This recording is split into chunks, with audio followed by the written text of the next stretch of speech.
Hello, good morning student. जैसा कि आज 2 अप्रैल है, 2 अप्रैल का भी एक चैप्टर का ही तैयारी चल रहा है। तो देखते हैं आगे का क्वेश्चन, कल तक जहां बनाए थे उसके आगे। तो आगे क्वेश्चन बोल रहा है कि 1440 में 2 का अधिकतम घात क्या होगा। क्वेश्चन है 1440 में 2 का अधिकतम घात क्या होगा। अधिकतम घात क्या होगा। Option A 2, B 3, C 4, D 5। 5 होगा। क्वेश्चन लिखते के साथ बच्चों ने बता दिया ऑप्शन में जो ऑप्शन डी है, ऑप्शन डी होगा, 5 होगा। चलिए गुणनखंड करके देख लेते हैं क्या होगा। 1440 2 से 720 बार में, 2 से 360 बार में, 2 से 180 बार में, 2 से 90 बार में, 2 से 45 बार में। अब तो 2 से कटेगा नहीं, इसलिए 2 से लगाना पाप है। आगे अब नहीं लगाएंगे, बस यही गिन लेंगे कै गो है। 1 2 3 4 और 1 5। ऑप्शन डी सही है।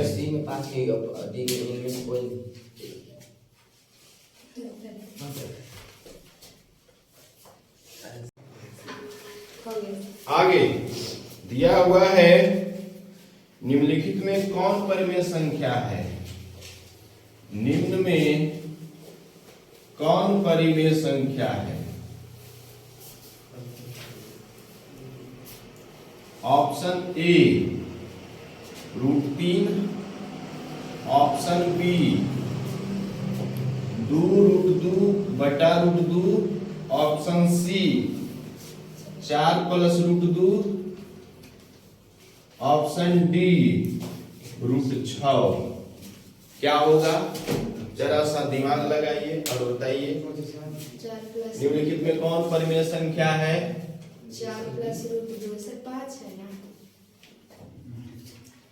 5 है तो 5 भी कर दो।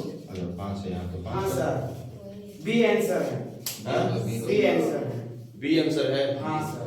तुम लोग का कौन सा आंसर है। सी। क्या है। बी है। जिनका जिनका बी है उनका सही है। कैसे, क्यों। √2 से √2 कट जाएगा, ठीक है ना।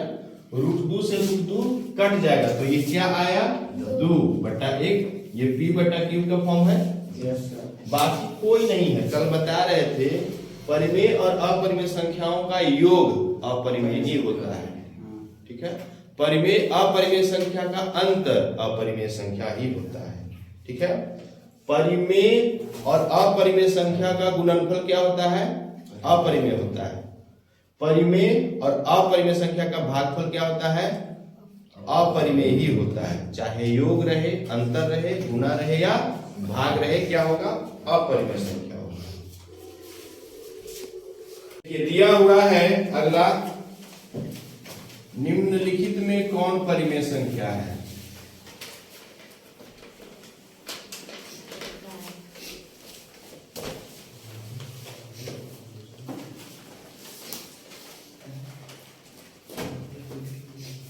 ऑप्शन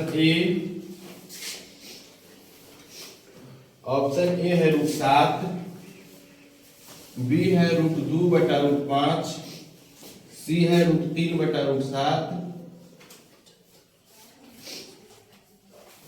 डी है √75 बटा √48। क्या होगा, ध्यान से देखेंगे, सोचेंगे, समझेंगे तो बन जाएगा, नहीं देखेंगे तो नहीं बनेगा। हाँ, √3 है, ये √7 है। जल्दी बताइए क्या आंसर होगा।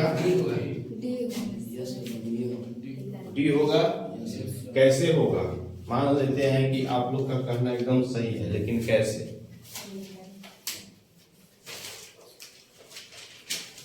करके देखिए।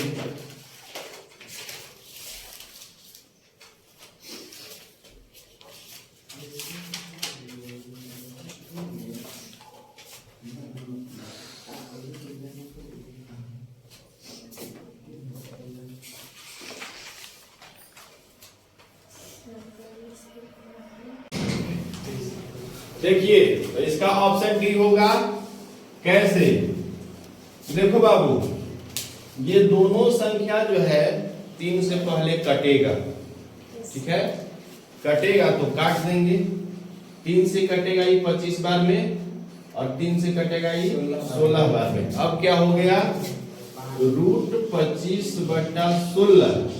25 एक पूर्ण वर्ग संख्या है, किसका है? 5 का।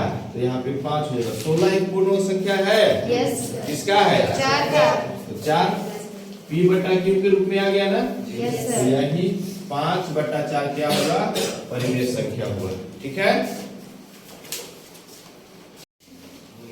अगला क्वेश्चन है, दो क्रमिक सम संख्याओं का HCF क्या होगा? दो क्रमिक सम संख्याओं का HCF। क्रमिक मतलब क्या होगा? लगातार। लगातार। क्रमिक मतलब क्या होता है? लगातार। जैसे 2, 4, 6, 8, है ना? क्वेश्चन था दो क्रमिक सम संख्याओं का HCF क्या होगा? Option A 3, B 2, C 1, D 0। क्या होगा? 2 होगा। Yes sir. निकाल लिए। Yes sir. देखिए बाबू, क्रमिक मतलब कोई आता है लगातार। जैसे 2 और 4 लगातार है। क्या 2 और 6 लगातार है? नहीं है। अगर ऐसी स्थिति में एक को छोड़ करके हम दूसरे के साथ निकालें तो क्या आंसर 2 आएगा? नहीं आएगा, ठीक है? आंसर 2 नहीं आएगा। लगातार बोल रहा है मतलब कि लगातार ही होना चाहिए। कोई संख्या के बीच आएगा, कोई संख्या के बीच नहीं भी आएगा। जैसे 2, 6 के बीच तो आ जाएगा 2, लेकिन वही 4 और 8 ले तो उनके बीच कितना आ जाएगा? 4 आएगा। उनके बीच 4 आएगा। तो लगातार बोल रहा है तो लगातार कोई दो क्रमिक सम संख्या को पकड़ लेंगे और उनका HCF निकाल लेंगे। 2 से 2 बार में 4 कट गया ना, तो HCF बराबर कितना आ गया? HCF बराबर 2 हो गया, जो कि बी ऑप्शन सही है।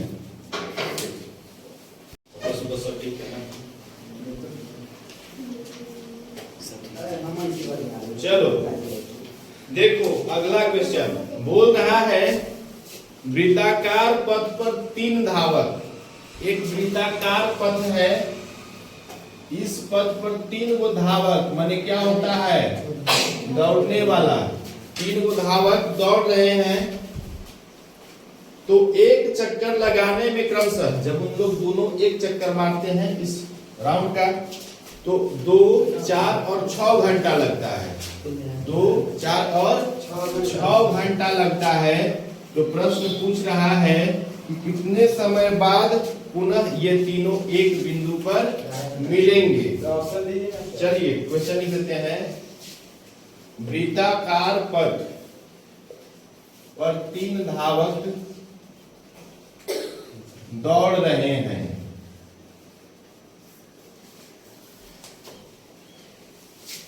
तो एक चक्कर लगाने में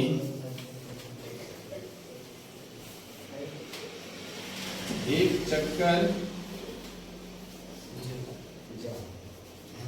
लगाने में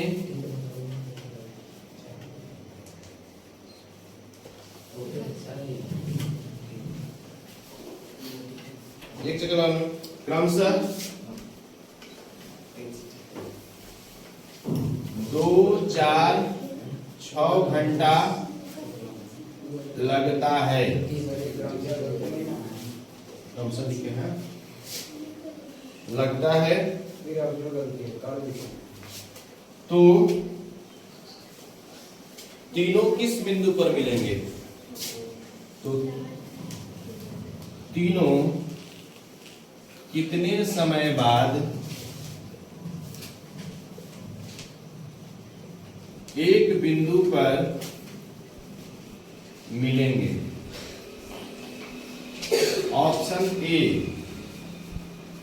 13 घंटा, बी 12, सी 18, डी 14 घंटा। बी होगा 12 होगा। क्यों होगा, कैसे होगा? जोड़ने से। जो जोड़ के निकाले एकदम गलत है, जोड़ने से नहीं होता है। ऐसा क्वेश्चन जहां भी आए फट से उसको देख करके निकाल देना है एलसीएम। ठीक है, एलसीएम निकाल देना है। ठीक है, एलसीएम निकालने के बाद जो एलसीएम आएगा वही क्या होगा? 2 दूनी के 4 तिया 12। ये हो गया राइट आंसर। ठीक है,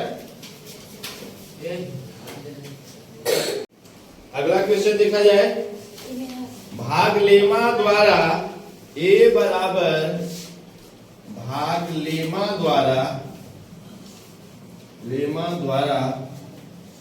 ए बराबर बी क्यू जोड़ आर। ए बराबर बी क्यू जोड़ आर में क्यू बराबर 0 होगा। कब होगा?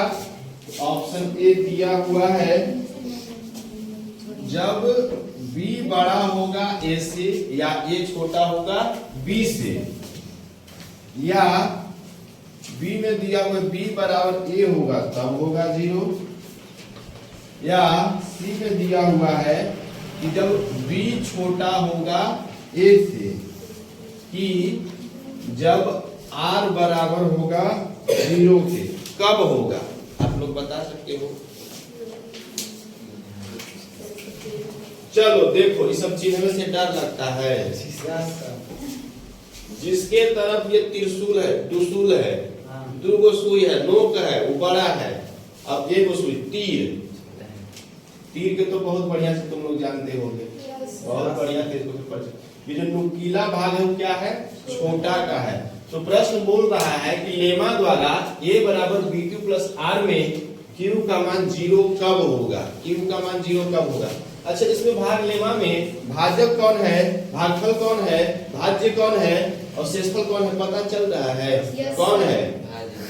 भाज्य है, भाजक भी है। a बराबर भाज्य है, b बराबर भाजक है, अब बताएं क्यू बराबर भागफल है और r बराबर शेषफल है। शेषफल है। तो वही पूछ रहा है, यानी कि भागफल का मान 0 कब आएगा? तो देखो ऑप्शन से देखते हैं, बाय ऑप्शन। जब b बड़ा होगा यानी कि भाजक क्या होगा? बड़ा होगा, तो भाजक रख लेते हैं बड़ा 8 और भाज्य क्या होगा? छोटा। ये बराबर भाज्य ना, भाज्य होगा छोटा, छोटा क्या 5 मान लेते हैं। ठीक है, अब इसमें 8 से 5 में भाग देते हैं, नहीं दियाएगा तो 0 देते हैं, 0 बार में भाग लगेगा, यहाँ पे 0 आएगा, 5 शेष बचेगा। ठीक है, तब लगता है कि यही ऑप्शन सही होगा, क्योंकि देखो भाजक बड़ा हो गया भाज्य से, तो q का मान क्या आ गया? 0। जब भाजक बड़ा हो गया भाज्य से, तो q यानी कि भागफल का मान क्या आ गया बाबू? 0। तो यही क्या है? सही है। यानी कि जब भाजक का मान भाज्य से बड़ा हो तो भागफल का मान क्या होगा? 0 होगा। ठीक है।